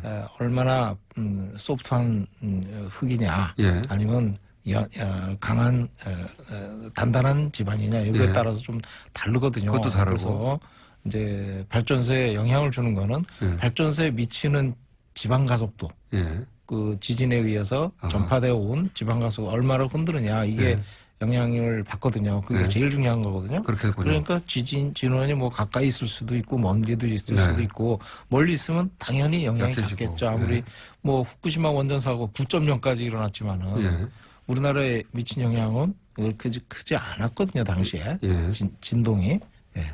그러니까 리히터 기준으로 자꾸 얘기하는데 이렇게 얘기하면 안 되고 좀 착시를 일으키고 중요한 것은 지진이 일어나서 얼마의 가속도로 땅이 흔들리냐가 중요한데 예. 그게 0.2 기준으로 돼 있는데 이것은 지진이 원전에서 얼마나 가까이서 벌어졌느냐 그리고 그 집안의 특징이 어떠느냐 이런 걸 따져야 되는데 이거는 리히터 기준만 가지고는 측정할 수 없는 거다. 그건 단지 이제 지진이 얼마나 크게 왔다. 이거를 이제 객관적으로 서로 네. 상대적으로 이해를 할 수 있는 그 수치고요. 예. 원전에 미치는 영향은 그 원전에 얼마나 가까이에서 그런 어허. 지진이 왔느냐 또는 발전소의 부지에 얼마나 가속도가 크기로 왔느냐 이게 더 중요해요. 그러면 예를 들어서 이번 지진이 원전 바로 아래서 있었다. 혹은 바로 근처에 있었다. 그러면 지금처럼 아무 문제가 없는 게 아니라 어떤 문제가 있을 수도 있는 그런 가능성을 따져봐야 되는 거네요. 가능성 있다고 봐야죠. 그러니까 이제 0.2G로 설계를 한 거죠. 무섭네요. 그러면 우연 지진이라는 게 이제 인간이 예측할 수가 없기 때문에 예측할 수 없습니다. 네, 현재 기술로는 예측할 수 없기 때문에 운이 좋았다. 이번에는 표현할 수도 있는 거네요. 예, 그러니까 이제 만반의 준비를 해야죠. 네. 야. 그러면 6.5, 7 이렇게 말하는 내진 설계 기준 자체는 우리가 믿을 수 있습니까? 원전이 지금 6.5나 7 기준으로 설계되어 있기 때문에 그런 지진이 와도 안전하다라고 이제 단정적으로 계속 얘기하고 있는데 예, 설계를 해보신 분들은 어떠세요? 예, 이론적으로는 설계를 그렇게 했으니까 예, 이론적으로는? 제작 시공도 완벽하게 돼서 예. 현장에 완벽한 상태로 설치가 되고 작동이 될 때는 맞는 얘기입니다. 예. 근데 사람이 하는 일이라서 아하. 항상 감시를 해야 되거든요. 예. 그래서 설계 자체부터 독립적으로 검토를 해서 이 설계가 제대로 되는지 확인을 해야 되고 예. 그것이 현장에 제작을 들어갈 때 제작이 제대로 되는지 품질 감사를 하고 예. 그 다음에 그것이 현장에 설치될 때도 품질 검사를 하게 돼 있거든요. 예. 예. 그래서 정비할 때도 마찬가지고 그런 완벽한 상태가 돼야 그것이 맞는 얘기지. 사실 0.2G만 하더라도 상당히 높은 수준의 예. 지방 가속도이기 때문에 일단 현장의 상태 예. 그것이 굉장히 중요합니다. 설계가 그렇게 됐다. 그것만 가지고는 이렇게 확정적으로 말하면 안 된다. 예. 이거를 검증하는 데가 한수원 아닙니까? 검증하는 거는 사실은 한수원이 이제 품질 검사를 통해서 예. 확인을 하고 여러 가지 검증 시스템이 있습니다. 예. 근데 중요한 거는 한수원에서 발주한다는 거예요. 아. 돈이 어디서 나오냐가 중요하거든요. 예. 그러면 독립성 문제인데 예. 예를 들어서 품질 검사를 하라 하고 한수원이 고용을 해서 품질 검사를 시키는 건데 함선이 제작도 하고 예를 들면 끝에 감리도 하고 다 해버린다는 거죠. 돈 주고 다 하는 거예요, 자기네들이. 모든 걸 다 감독해버리는 거예요. 별도의 감독기관이 따로 있는 게 아닙니까? 이건? 그거는 원자력 안전위원회. 예. 예, 거기 규제기관이 킨스라는 이제 기술원이 있거든요. 거기서 예. 조사 평가를 하는데 그게 독립기관이거든요. 사실 예. 법적으로 돼 있습니다. 예. 근데 실제로 지능 중심으로 하다 보니까 이쪽 조직이 굉장히 취약하죠. 사람도 부족하고 예산도 부족하고 뭐 그렇게 돼 있죠. 그러니까 지금 우려하시는 바는 만약에 칠 내진 설계가 제대로 됐는지부터 시작해가지고 감리까지 쭉 다 확인해야 되는데 그걸 한 기관에서 다 하기 때문에 그걸 어떻게 확인할 수가 있냐. 예. 한 기관이 자기들은 원전을 짓고자 하는 기관인데 이 기관이 처음 설계부터 시작해서 마지막 감리까지 다 사실상 장악하고 있어서 예.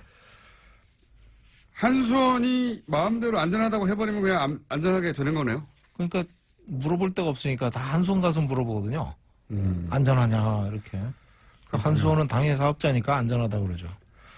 그래서 지금 설계와 제작에 직접 참여하신 분으로서 지금 이야기하는 250배 지진이 와도 안전하다고 하는 기사 이렇게 단정적으로 말하는 건 이렇게 단정적으로 말할 수 없다. 예. 라고 단정하시는군요. 예. 거꾸로. 예. 그러면 이 기사 같은 걸 읽으시면 어떤 기분이 드십니까? 좀 자신감도 아니고요. 예. 자만심도 아니고 이건 경박스러운 겁니다.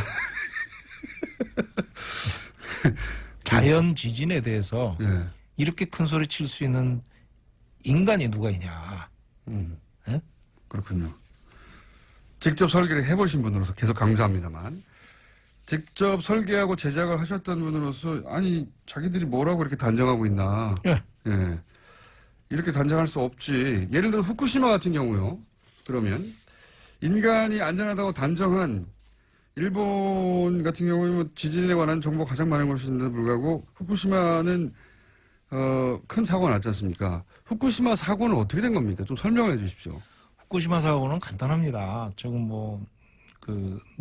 해결료를 냉각을 시켜줘야 되는데 냉각시키지 못하면 온도가 무한대로 올라가거든요. 이론적으로는. 그렇겠죠. 근데 자연 상태에서는 6,000도까지 올라가는 걸로 돼 있어요. 6,000도요. 네. 네. 그러니까 안 녹이는 재료가 없는 거예요, 지구상에서. 6,000도면 다 뚫어버리겠죠. 다 뚫어버리죠. 네. 그러니까 그렇게까지 위험하니까 냉각을 항상 시켜줘야 됩니다. 해결을. 점화가 되고 나서는 항상 냉각을 시켜줘야 되는데 그 냉각시키는 게 물로 냉각을 시키잖아요. 예.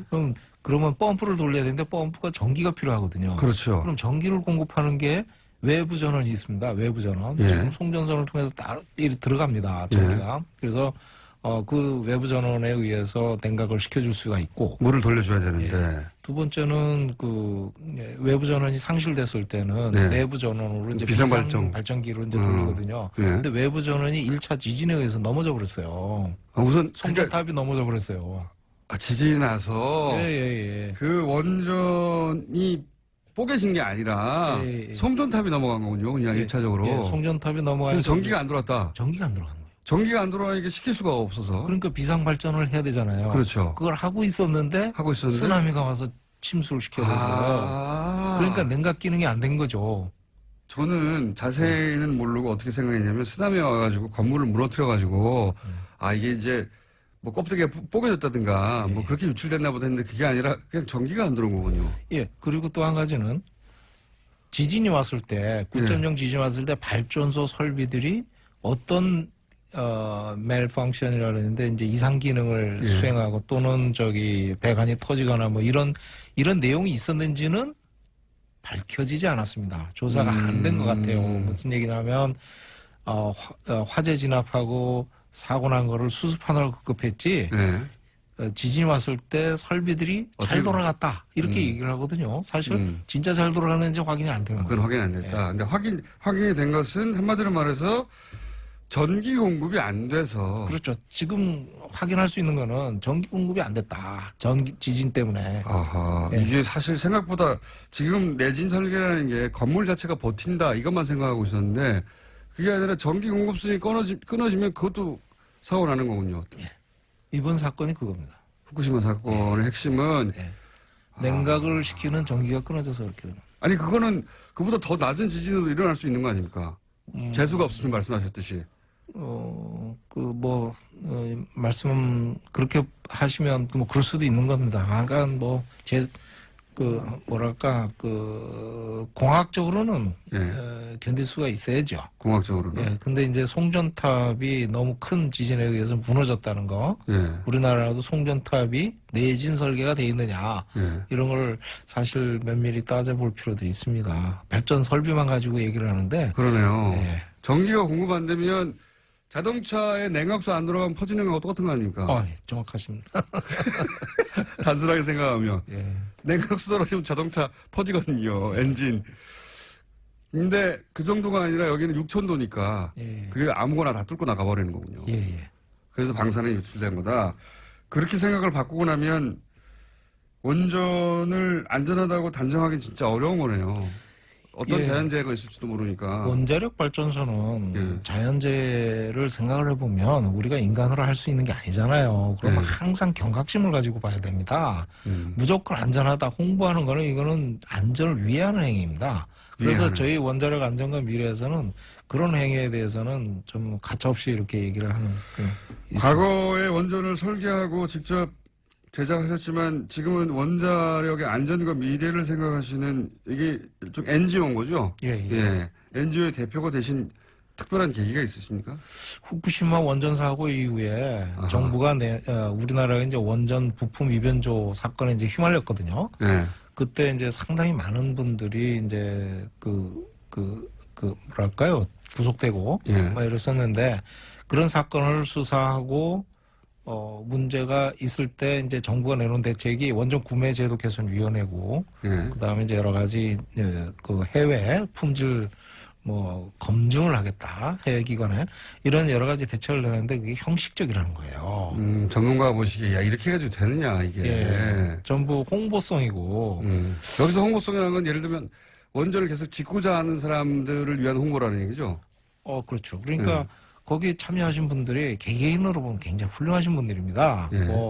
MIT 나오고 이렇게 굉장히 화려한 경력을 가지신 분들이지만 그분들이 원전 부품 구매 위변조 또는 구매 개선을 위해서는 까다로운 원자력 품질과 예.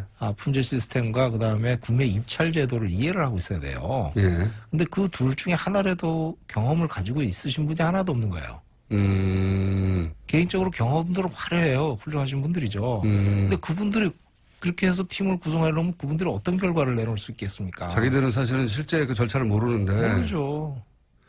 그래서 한마디로 말하면은 그래서 정부에 제대로 된 얘기를 해주는 조직이 있어야 되겠다고 저희가 구성을 해서 활동을 들어갔거든요. 이게 여기 NGO는 그러니까 원자력을 직접 설계하거나 제작하거나 그 현업에 계셨던 분들이거든요. 예, 실무자구로입니다. 그렇군요. 돈은 안 되겠습니다. 우리나라 원자력계는 저희 보고 그래요. 너희들은 우리 아군 아니다. 우리 편 아니다. 그래, 우리 편 당연히 아니지. 우리는 안전을 얘기하니까. 그래서 객관적으로 보겠다 그랬더니 그럼 적군이네. 그래서 적군으로 몰렸습니다. 적군으로 몰리신 것까지는 제가 보기에는 원전을 계속 짓고자 하는 분들 입장에서 당연한 것이고 뭘로 먹고 삽니까 이 단체는? 그냥 개기고 있습니다. 네. 아니 제가 말씀을 듣다 보니까 이분들은 뭘로 먹고 살까 생각이 걱정이 돼가지고 그러시군요. 네. 그러면 이 조선일보만이 아닙니다만은 근데 조선일보 대표적으로 이런 기사를 너무 많이 쏟아내가지고 조선일보를 예를 들어서 말씀드리는 건데 며칠 전에도 말씀드렸다시피 포항 지진 250배가 와도 안전하다고 완전 단정하고 있으니까요. 그래서 저희가 모셨는데 이런 조선일보가 이 기사를 계속 쏟아내는 이유는 뭡니까, 그럼? 글쎄요, 뭐 광고주를 우대한다고 생각을 하기도 하고, 광고주를 두 번째는, 우대한다? 예, 두 번째는 원자력이 굉장히 애국주의적이고 민족주의적인 성향이 강합니다. 왜냐하면 전 세계 어딜 가도 원자력을 하겠다는 나라는 전부 좀 국방 쪽 또는 국가 애국적인 그런 힘이 굉장히 강하거든요. 예, 그런 그래서- 쪽의 세력들은? 예, 네. 예, 그러다 보니까 이제 이런 원자 폭탄 뭐 비슷한 거 이렇게 연결해 생각하는 게. 연관 기술인데 이런 거를 왜 또는 잘 갖고 가지고 수출해 가지고 해야지 뭐 이런 돈의 관점에서. 예. 실제 조선일보가 광고를 많이 받습니까? 전번에 한번 데이터 나온 거 보니까 제일 많이 봤던데요. 예. 국회에서 조사 한번 한 것 같습니다. 한국 신문에도 나오고 예. 한국 수력원자력 이런 곳에서. 예. 그렇게 연결할 수도 있고 거꾸로 조선일보가 그런 얘기를 하니까 거기다 광고를 많이 줄 수도 있고 뭐 두 가지 다입니다. 두 가지 다 그리고 있을 것 같습니다. 친원전 쪽이에요. 친원전으로 지금까지 쭉 보니까. 보면 조선일보는 친원전 쪽입니다. 그러다 보니까 이렇게 단정적인 기사를 썼는데 그 기사를 보고 이게 말이 되냐. 저는 친원전 반원전이 아니거든요. 예. 근데 친원전을 하더라도 이렇게 하면 안 됩니다. 반전을 호도하는 식으로 얘기를 하면 안 되는 거죠. 우리가 애초에 왜 이 양산단층 있는 쪽에다가 이렇게 원전을 많이 지었습니까? 하필이면? 양산단층이 활성화돼 있다고 보질 않았죠. 처음에. 아, 그때는. 예. 그때는 우리나라는 지진이 안 일어난다고 생각하고. 최근에 5.0 이상 나온 게 작년에 울산단층, 울산 앞바다 처음 나왔죠. 사실 네. 양산단층이 그 뒤에 그 전부터 이제 학설 또는 여러 가지 주장들이 있긴 활성화돼 있다 이렇게 얘기가 많이 나왔었죠. 사실은. 예, 그랬는데. 근데 실제로 작년부터 그러니까- 5.0 이상이 4번이나 나왔죠. 지금까지. 그러니까 그 여기다가 잔뜩 원전을 지었을 당시만 하더라도 대표님도 아예 우리나라 여기 뭐 지진 없어 이렇게 생각하신 거죠? 제 기억이 없으니까요. 아, 그러니까 지진이 안 일어난다고 생각하고 원전을 거기다 지었고. 예. 그래서 이제 그 당시 지방가속도 0.2G를 적용한 거는 그 당시 전 세계적으로 보편적으로 이제 안정된 예. 집안에서는 0.2G를 표준으로 채택하고 있었거든요. 지금은 네. 이제 좀 강화되는 추세입니다. 그런데 0.3G로 올리고 뭐. 예. 아 그렇군요. 예. 근데 안정된 집안에서 기준 0.1을 지었고 거기는 지진이 없다고 생각했으니까. 예. 근데 지금 지진이 일어나고 있다. 예. 그럼 안전 기준을 더 강화해야 되고 예. 지금 제대로 돌아가 있는지 한수원이 아니라 독립적인 기관에서 점검을 나가봐야 되겠네요. 그거는 지금 하고 있는 걸로 알고 있습니다. 예. 중요한 거는 이제 킨스 원안이 킨스랑 이제 합동으로 이렇게 작업을 하고 있어요. 예. 그래서 그런 것들이 잘 지켜지리라고 생각하지만은 예. 저희들 이제 객관적으로 이렇게 쭉 뭐 주마간산으로 이래 볼 때는 예. 좀 안전 보강이 예. 좀 현장 상태 예. 그거를 제대로 보고 보강을 하고 이렇게 해야 되는데 사실 돈이 들어가는 거잖아요. 예. 그 사업자에 맡겨서는 될 일이 아니라고 봅니다. 아 이걸 사업자에 맡기면 안 된다. 예. 한수원에 맡기면 안 된다. 예. 돈이 들어가는데 사업자는 어떻게든 유리한 방향으로 가려고 그러겠죠. 그건 뭐 고양이 앞에 생선을 주는 이거 얘기를 좀 더 들어봐야 되겠는데 오늘은 저희가 일부만 할게요. 일부만 하고요. 예. 그러니까 원전의 설계와 제작에 직접 참여하셨고 한수원에 계셨었고 한국원자력연구원에 계셨었고 그리고 이제 원전을 반대하는 입장이 아닌데도 불구하고 지금 수준으로 이렇게 쭉 가서 이렇게 안전을 단정하고 가서는 안 되고 큰일 나죠. 한수원의 모든 걸 맡겨서도 안 된다. 그럼요. 구조적인 문제가 있는 거예요. 지금 안전이 불안한 게 한수원이라는 또는 원자력 산업계 전체가 구조적인 문제가 있는 거예요. 그 구조적인 문제를 저희가 다시 한번 다음 주에 한 번 더 나오시죠. 대전에 계신 분인데 저희가 멀리 오셨는데 이 얘기거리가 아주 긴 이야기거리네요. 이게 원전을 반대하는 입장이 아닌 분이 하시는 얘기라 그리고 설계에 직접 참여하시는 분이라 저희가 좀 새겨들어야 될 것 같습니다. 오늘 일부 하고요. 다음 주에 대전에 계시고 지금 안전과 미래 먹거리도 제대로 장만이 안 된다고 하는데 또 오시라고 해가지고 지금까지 1부입니다. 원자력 안전과 미래의 이정윤 대표였습니다. 감사합니다. 예, 감사합니다. 그렇습니다. 네, 이란, 사우디, 그리고 이란 사우디의 대리 전쟁, 뭐 이런 기사들 많이 나오고 있죠. 그래서 저희가 이 시간을 마련했습니다. 네. 이란의 관점에서 보자면 이 사건은 어떻게 보일까? 사우디의 관점에서 보자면 이 사건은 어떻게 보일까? 지금까지 우리 언론이 보도한 관점들은 대부분 미국 언론이, 서구 언론이 보도한 사건의 해설인데요. 궁금해서 저희가, 각 당사자국에서 이 사안을 보면 이 중동 사태가 어떻게 보일까? 앞으로 그런 시간 마련해 보겠는데 오늘 첫 시간입니다. 테헤란대, 이란에 있는 겁니다. 테헤란도에 있는 게 아니라 우리나라. 이란에 있는 테헤란대에서 정치 외교학을 전공하신 정재희 대표님 나오셨습니다. 안녕하십니까? 네, 안녕하세요. 네. 이란 전문가. 아니, 근데 테헤란대에 가서 정치 외교를 전공한 우리나라 사람이 몇 명이나 있나요? 제가 알기로는 저랑 저희 교수님 두 사람. 한테 한 명 더 있을 수도 있고, 네. 나 본인이 알기엔 두 사람밖에 없다. 한 명 더 있나, 네. 3명? 네, 국내 총 3명밖에 없습니까? 그런 것 같아요. 그렇게 우리가 이란 전문가가 드물어요. 교수님은 그럼 몇 년도에 가셨습니까? 저희 교수님은 제가 알기로는 80년대. 80년대? 가신 걸로 알고 있어요. 네. 선구자시네요. 그리고 본인이 그러면 2000년대 가신 겁니까? 네네, 저는 2013년이었죠. 13년에. 네네. 교수님 이후로 30년간 아무도 제가 테헤란대에서 정치외교 공부했는데 이란 가서 정치외교 해볼 생각이 있어. 아무리 물어봐도 아무도 안 간 거죠. 30년간. 안 간 거고 본인이 드디어 본인은 왜 선택하셨어요 이렇게? 저는 사실 원래 정외과를 가려고 했던 건 아니고요. 예. 그 이슬라믹 페미니즘 전공을 하고 싶었는데 예. 외국인을 안 받아준다고 그래가지고 이제 몇 개 중에 골랐어요. 그렇군요. 어쩌다가 몰라서 이란 대학교 정치외교학과를 전공하시고 네. 그 이후로 5년간 계속 계셨다면서요. 네네, 거기서 석사는 한 3년 정도 했고요. 그 앞에 이제 어학연수 좀 했고요.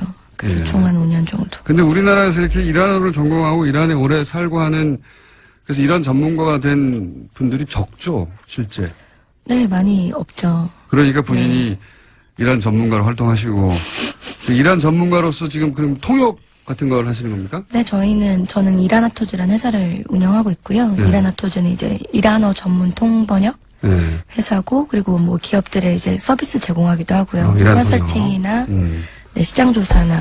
알겠습니다. 굉장히 뭐 영어 통번역 하는 분들이나 다른 언어는 굉장히 많은데 이란어 통번역을 네. 전문으로 하는 곳은 없는 거죠, 거의. 네네, 여기밖에. 그렇죠. 네. 그래서 저희도 찾다가 왜냐면 중동 사태는 궁금한데 이걸 직접 얘기해 줄 전문가가 그렇게 생각처럼 많지 않더라고요. 자, 네. 오늘 하실 역할은 네. 이란의 관점에서 보는 겁니다. 네네. 철저하게. 저희가 이제 한국말을 잘하는 이란 분을 모실까도 싶었는데 그분도 한국 사정을 잘 모르니까 그래서 한국 분으로서 이란에 빙의하여 이란의 입장에서 이 사안을 설명을 좀 해주십시오. 네네네. 그리고 가장 최근까지 계셨으니까. 네. 예. 우선 우리가 이란에 대해서 잘못 알고 있는 게 있습니까? 이란에 대해서 잘못 알고 있는 점은 굉장히 많은 것 같아요. 일단 우리나라 사람들이 이란이라는 나라를 볼 때 일단 미국의 프레임으로 이제 보는 측면이 맞습니다. 많으니까. 잘못 알고 있는 거 대표적인 몇 가지만 짚어주세요. 뭐 잘못 알고 있는 거 가장 기본적인 거라고 하면 아랍과 다르다는 점을 들 수가 있고요. 인종도 다르고 언어도 네, 다르죠. 인종도 다르고 예. 언어도 다르고 문화도 사실 다르고 다 다르죠. 아랍이라는 개념 자체가 민족적인 개념인 거라서 예. 그래서 오히려 그거에 그쪽하고 많이 대해서도- 싸웠죠, 여기는. 그쵸. 고대로부터 계속해서. 그리고 되게 어떻게 보면 이란인들 눈으로 보면은 자기네들이 문화를 주고 다 갖다 준 사람들이란 말이에요. 원래 아무것도 없었던. 이란인들은 그렇게 생각합니까? 그쵸. 이란인들은- 아랍은 아무것도 없었는데 우리가 다 문화를 전수로. 유목민이었는데 우리의 문화를 주고 뭐 심지어 음. 이슬람이 들어간 이후에도 이슬람 문화의 발전은 이란인들이 담당을 했다고 생각하는 측면이 스스로. 있거든요. 네. 그러니까 그쵸. 다른 관점 말고 계속 이란의 관점에 대해서 얘기하죠. 그러니까 이란 사람들은 아랍을 우리가 미개한 아랍을 가르쳤다고 그쵸. 생각한다. 아하. 그래서 일단 인종적으로도 문화적으로 다르고 언어도 완전 다른 완전 거죠. 다르고요. 네네. 그 300이라는 영화도 이 페르시아 여기가 페르시아 자기들은 페르시아 제국의 후예라고 생각하죠. 네, 그쵸. 예. 그 300에 등장하는 나쁜 놈들 이 사람들입니다. 그러니까 서구의 입장에서 보자면 나쁜 놈들이었어요. 저는 굉장히 왜곡된 거죠. 그래서 그것도 그 영화 이제 나왔을 때도 대사관 측에서 항의를 굉장히 많이 했을 이란 거예요. 대사관에서 네네. 우리 그렇게 괴물이 아니다. 그렇죠. 어쨌든 서구 입장에서는 그 괴물로 보였던. 그리고 나서 또 잘못 알고 있는 게 뭡니까? 사계절이 있어요. 아, 사막이 아니에요? 굉장히 쉬운 건데 사계절이 있어서 특히 테헤란은 서울이랑 위도가 굉장히 비슷해요. 아하. 서울에 눈 오면 테헤란에도 눈 오고 서울에도 비 오면 테헤란에 눈 오는 건데 맨날 뭐 사막에 사냐 거기 택시 있냐 낙타 타고 다니냐 막 이런 거. 아, 여기는 완전히 사계절이 있어서 우리하고 거의 비슷하다. 네, 비슷해요. 날씨가. 그리고 아랍이 아니다. 또 뭐 있습니까? 또 생각보다 굉장히 안전한 나라라는 것도 들 수 있을 것 같고요. 제 생각에는 유일하게 막 이런 거 얘기하면은 뭐 이렇게 위험 조장하지 마라. 뭐 거기 엄청 위험한 나라인데 보내가지고 큰일 나면 어떡하냐 막 이런 말씀하시는 분들이 있는데 실제로 굉장히 안전해요. 그래서 여자분이 혼자 가셔서 여행하셔도 크게 무리가 없는 나라고 그것도 굉장히 오해 많이 하시더라고. 위험한 뭐 전쟁 중인 거 아니냐. 왜냐면은 그 지역 전체가 불안하다고 생각하고 네, 있잖아요. 그렇죠. 그래서 이란은 아랍하고 묶여서 중동으로 들어가고 거기는 네네. 항상 전쟁이 있고 내전이 있고 그런 네네. 나라. IS. 네. 근데 그런 치안이 좋은 국가다. 네, 치안이 잘 돼 있어요. 약간 어떻게 보면 약간 독재 국가라고 볼 수도 있기 때문에 네. 치안이 잘 돼 있어서 안전하고 그리고 막 미국인을 뭐 실제로 보곤 하면 뭐 굉장히 싫어하고 반감을 반미국가. 네. 네, 가지고 있고 그럴 거라고 생각하는데 오히려 국민들 개개인으로 보면은 미국에 대한 뭐 선망, 갈망 이런 것도 굉장히 큰 나라라고 볼 수 오히려 있고 네. 젊은 세대는 특히. 재밌더라고요 그런 점이. 네. 그러니까 우리가 잘못 알고 있었던 점들이 그러하고 자, 아주 벌써 이 얘기는 하면 엄청나게 길어질 얘기들이라 이제 오늘은 맛배기로 여기 얘기해 볼 거예요. 최근에 이란하고 사우디하고 네. 한참 부딪히고 있지 않습니까? 네네. 이란과 사우디가 부딪히기 시작한 건 언제입니까? 언제부터입니까? 뭐 원래도 그렇게 유쾌한 사이는 아니었겠지만 이란에서 이제 1979년에 이슬람 혁명이 터지게 되면서 이란은 굉장히 자기네들의 역할을 지위를 공고히 하게 된단 말이죠. 왜냐하면 우리는 이슬람 혁명을 통해서 그것도 시민들의 자발적인 혁명을 통해서 정당성을 가지고 있는 정권을 수립한 나라인데 왕정이 아니라 네, 이제 왕정에서 쿠데타를 어떻게 보면 일으켜가지고 예. 쿠데타가 아니죠. 혁명을 일으킨 거죠. 네. 그래가지고 이제 시민들의 지지를 받았습니다. 그렇죠. 시민들의 지지를 받았으니까 그래서 이제 정권이 생기게 된 건데 사우디 입장에서 보면 자기네들이 굉장히 뭔가 이슬람 국가에 전제 왕권 국가죠. 예, 그렇죠. 여전히. 이슬람 국가에서는 굉장히 왕정이고 예. 권위를 가지고 있는 나라인데 우리 메카를 가지고 있는 나라잖아요. 예. 그런데 이슬람의 성지 메카. 그렇죠. 근데 그 이슬람 혁명이 이란에서 일어났단 말이에요. 예. 그러니까 굉장히 자존심이 상할 수도 있을 거고. 그 왕정 입장에서는 불안했겠죠. 그렇죠. 그런 혁명이 전파돼서 네네. 자기들 왕권이 뒤집어지면 안 되니까. 네네. 그런 혁명 이념의 수출이라든지 그런 것들도 아마 두려웠을 것 같고요. 순위 시아파의 문제도 물론 있는데 그건 워낙 많이 나왔으니까. 그렇죠. 근데 사실 제가 봤을 때는 순위 시아파 문제는 굉장히 적은 거라고 생각해요. 종파 오히려? 간의 갈등은. 네. 실제로 거기서 겪기로는 네, 실제로는 사실 뭐 시아파 사람들도 순위파 사원에 가서 얼마든지 기도를 할 수 있고. 아 그래요. 네, 그런 거에 그렇게 닫혀 있지 않아요. 실제로 순위 시아 보면 서로 죽이려고 그러지 않아요? 그렇지 않아요. 실제 가서 보면? 다 무슬림이기 때문에 사실 형제라고 생각을 하고 이걸 정치적으로 이용하는 사실 패권 문제인 거지. 누가 더 강력해질 수 있느냐 하는 그러니까 중동 순위 시아는 안에서. 그 안에서 명분으로 사용하는 거지. 네네, 그쵸. 실제 순위 시아 그 각각의 사람들이 서로를 막 실제로 적대시하고 네. 표면적으로 그런 건 느껴지지 않는다. 네네, 그런 건 아닌 거죠. 네. 적어도 이란 내에서는. 이란 내에서도 그렇고 사실 다른 무슬림들도 아마 그렇게 생각할 거예요. 이란에서 방문 관계자분들이 이제 한국에 오셔서 기도를 하고 싶어 하시는 경우가 있는데 그러면 이제 이태원에 사원이 있잖아요. 네. 거기를 안내해드리면 그럼 제가 장난을 치죠. 여기 순위파 사원이다. 네. 괜찮겠냐. 전혀 no problem. 전혀. 네. 생각하는 만큼 적대심이 강한 게 네, 아니고. 개개인에 대한 그런 적대심이라든지 종파 간의 갈등은 사실 심하지는 않다고 볼 수 있을 것 같아요. 최근에 그러면 이란의 입장에서 설명해 주세요. 네. 최근에 이란하고 사우디가 이제 대결 국면이고 각각 자기들 힘을 이제 결집시키고 있고 그러면서 예를 들어 카타르 단교, 뭐 레바논 총리 사퇴 이런 문제들을 이란 입장에서는 어떻게 받아들입니까? 이란이랑 사실 사우디 갈등에서 봤을 때 서로 1대1로 맞짱을 뜨기보다는 예. 뭔가 자기의 세력을 굉장히 공고히 해서 대리전을 펼치고 있는 그쵸, 거예요? 대리전으로 가는 양상이 있는 것 같아요. 제가 봤을 땐. 그래서 카타르 단교도 사실 마찬가지고 카타르라는 국가는 원래 약간 애매했거든요. 완전 사우디 편도 아니고 이란 편도 아니었던 건데 사우디 입장에서는 그 스탠스도 별로 마음에 안 들었던 거예요. 카타르한테. 확실히 해라 입장은. 그렇죠. 그래서 어떻게 보면 이란은 그럼 이걸 어떻게 받아들여요? 정말 어이없어 하는 거죠. 대체 무슨 왜 카타르랑? 그쵸 단교? 음. 그리고 이란은 보시면 굉장히 그런 정치적인 국면에서 잘 빠져나가고 머리를 굉장히 잘 써요.